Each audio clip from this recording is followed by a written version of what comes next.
What's going on, guys? Devin here. In today's video, I'm going to do my full review of the Coolpad Rogue. Without further ado, guys, let's get right into it.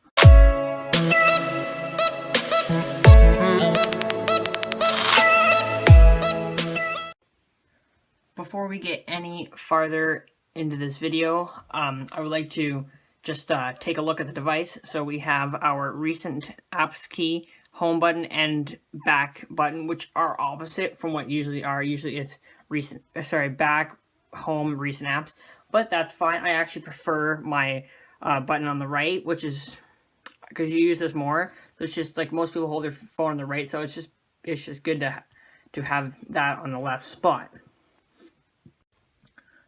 On the right of the device, we have this ridged texture kind of it to the device. We have our power button, we have the micro USB port for charging, and then we have a little nail part to take off the back cover. On the top of the device, we have our 3.5mm headphone jack. On the left, we have our volume rocker, which the buttons do not offer very good feedback, but this is a budget phone, so it's alright. Their buttons are alright. And then on the bottom, we have nothing except for a microphone, which I would have preferred to have the charging port on the bottom instead of on the side. Also on the front, we have our speaker grill and 0.3 megapixel front-facing potato camera, which is another explanation for it's not a very good camera at all, as you guys will see in the pictures next. And then on the back, we have our microphone, our 2 megapixel sensor, our flash, and our speaker with also Coolpad branding. And then we have our plastic backing. So let's take a look what's under the thing here. So pull the back off. We have our battery, and then you can see the speaker. The cutout for speaker is bad. Sounds way better when you take off the back. So pull out our battery here. We have a 1600 milliamp hour battery, 6.08 watt hours, 3.8 volts. And then we have our model numbers, made in China. For more information, call this. You have our SD card slot, which actually does not work on this device that I've received. I've tried many different cards and they don't work. The device thinks that they are damaged. And then we have a full-size SIM card slot, which was actually disappointing, but it might be able to fit a micro in there. But the device does come locked to T-Mobile, so it doesn't work in my country anyway. So that is a bit of a misfortune, but this is also a review unit. The only place you'll be getting this is from T-Mobile or unlocked online.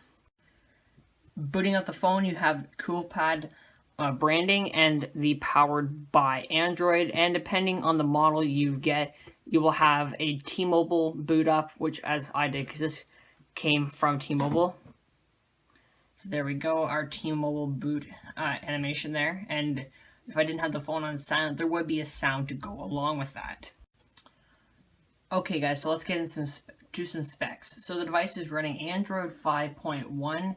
It is a 4.88 by 2.52 dimension screen, so it's about a 4-inch display. The display is 4 inches, and the total size of the phone is about 5 inches. It weighs about 110 grams, 3.8 ounces. So the physical size of the display is 4 inches. It is 800 by 480, so a very low-res screen, but it doesn't actually look half bad, with a pixel density of 233 ppi. So the camera is a 2 megapixel with an LED flash. It only has video recording on this camera, not on the front facing. And the front facing camera is a 0.3 megapixel VGA, which is basically a potato. The hardware is a Qualcomm Snapdragon processor, dual core, clocked at 1.1 megahertz. 1100 megahertz, which is 1.1 gigahertz. It has 1 gig of RAM, built-in storage of 4 gigabytes, but 2 gigabytes were only available when I got it. supports micro SD, micro SDHC up to 32 gigabytes, a talk time of 8 hours, and a standby time of 6 days, which it was actually able to live up about 4 days with but without dying. So the claim is a little bit less than I expected. So the technology is 3G only, no LTE. Built-in Wi-Fi is 802.11bg and 2.4 gigahertz only, and it comes with Wi-Fi calling through T-Mobile. Alright, so powering on the device here, we have our some stuff. We have our stuff. We have our swipe to call from this side, and then you also have your swipe up and then swipe right for camera. And then, I have to select a default. There we go.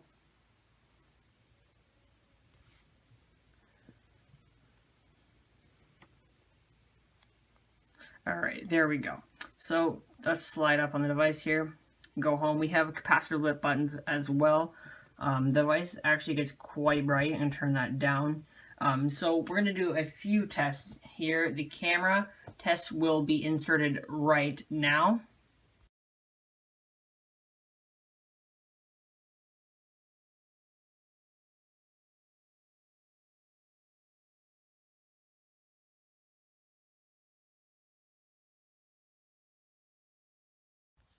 Okay guys, so this is the rear-facing camera test on the Coolpad Rogue. I'm hoping the audio is going to sound alright. This will be implemented into the video. The phone claims it is 720p, but I doubt that because it's only a 2 megapixel sensor, so they're probably just upping the quality.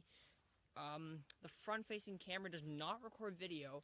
I would swipe over to video and the app would just shut off. So that is a bit of a complaint in my case, because this phone will probably not be working for a video call or a Skype call or a Hangouts call, which is a bit unfortunate. So that is something they need to look at if they make a second version. They need to make sure that they can record video on the front-facing camera. But again, this is a budget phone. This is not aimed at all that stuff. It's aimed at calling and texting, and that's it. So this is testing the camera quality. It is about 7 o'clock. It is now, I believe, 7 o'clock at night. No, sorry. It is 8 o'clock at night. So, yeah. This is the camera test. I hope it looks alright, but then again, this is a 2 megapixel sensor, and on the front-facing camera, there's a 0.3 megapixel sensor. So after this clip, there will be some pictures of the front-facing and back and rear-facing camera. You will be able to tell the difference. I guarantee it. So yeah, guys. Peace. So there were some camera tests. As I said in the video, there is no video recording on the front-facing camera. So let's just open up the camera app here. We have video, photo, and pro mode. Just not seeing you responding now. Just give it a second. It just booted up. So sometimes there's not enough RAM in this phone, so some things are a little buggy at times. There we go, we have our potato cam. There's pro mode, you got your ISO, not much to investigate with, and you have video mode, and that's about it. So this device, if we go here to settings and then go to Wi-Fi, we have a link speed of 72 megabits per second. Now, let's test that theory. I have 30 by 30 connection, 30 megabits download, and 30 megabits upload. So we're just going to wait here to find the server. We have already pre-selected the server, but I do not wish to show my IP address, so we'll just wait for it to find the best server. I'll make sure it's going to actually... Alright, here we go. Let's grab the server, and we'll begin test. A ping of 71 milliseconds, and the speeds are very disappointing. So we're getting about 2.2 down. And here we go with the upload. Again, around the 2-3 megabits. Oh, it's climbing. And it seems to hit around 3.6. So the more things I download on this device, the more problems it has with Wi-Fi, slow. If you go to results here, we see the best one I got was 7.99 down and 2.68 up. And then we have better upload scores on these with 8 and 8. So the Wi-Fi performance on this device is not very good. Let's check out some gaming here. So we're going to open the new popular game called Slither.io. So it's going to load up here. And we're just going to put a nickname of Hi, Play Online. So the gaming part on here is not bad, but the response time is quite bad. And it does tend to lag out. So, see, we see here it is just completely lagged out. And we have been eaten, I believe. I'm not sure what's going on here, but that's so gaming on this device is an absolute no. So that was actually kind of disappointing. Let's run some Geekbench scores here. So here we have our, so also there's a GPU of an Adreno 304. So usable memory is only 900 megabytes. So let's go ahead and run benchmarks.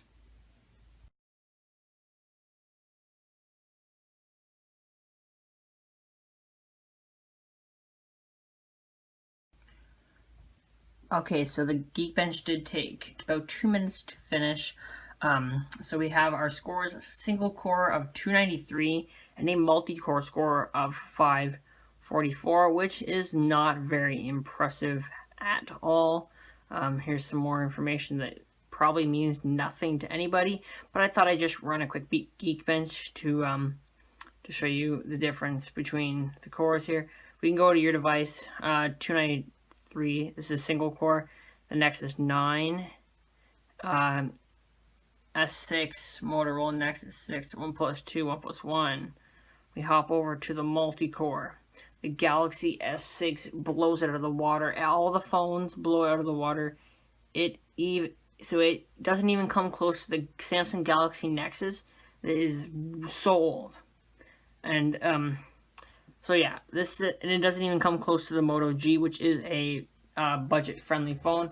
So that does tell you a little bit. But so basically, let's get at where this phone is aimed at. The phone is aimed at calling and texting for people who don't need a very high-end phone. They only want to do call and text.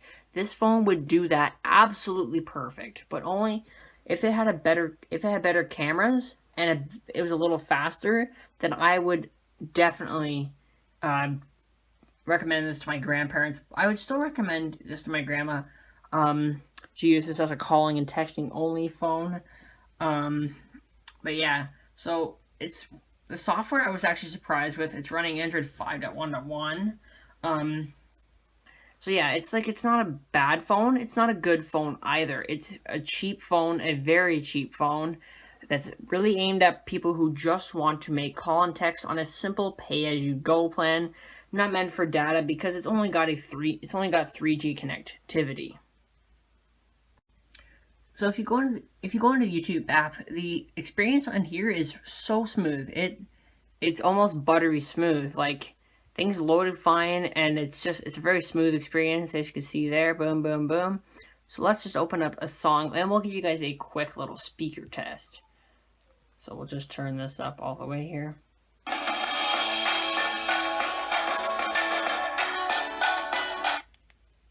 All right.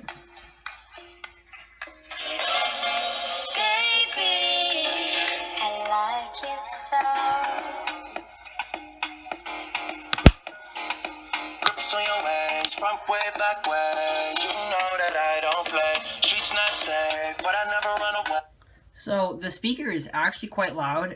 It's a loudspeaker. Like, I was impressed of how loud the speaker was. So let's just go take a very quick look at the video quality here. So we'll just load up one of my YouTube videos, one of my latest ones, where I'll actually do the unboxing video of it here. So the first look here. and we'll just, so that this video is recorded in 1080p at 60 frames per second. So we'll just wait for this to load here. Like I said, the Wi-Fi is Hey, what's going on, guys? on it. Okay, here we go. Quality, and we only have an option for 480p.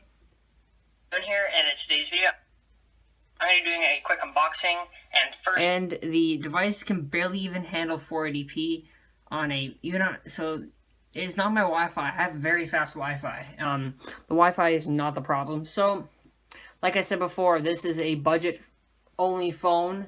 I would not recommend it to anybody who is in the market for even a burner phone. It is meant budget only for a grandparent who just wants to call and text, not take pictures or anything. That's all it's meant for, and that's all it'll ever be meant for. So, again, like I said, it's only for people who are looking for a budget phone, not anything else. So that's all I gotta say. I want to thank Bruce from Coolpad for sending me this out for review. I'll be getting a new product from them soon, I hope. So yeah, it'll be a new device, and you guys will be able to see that on here. So without further ado, guys, like if you enjoyed, subscribe for more content, and I'll catch you guys in the next one. Peace out.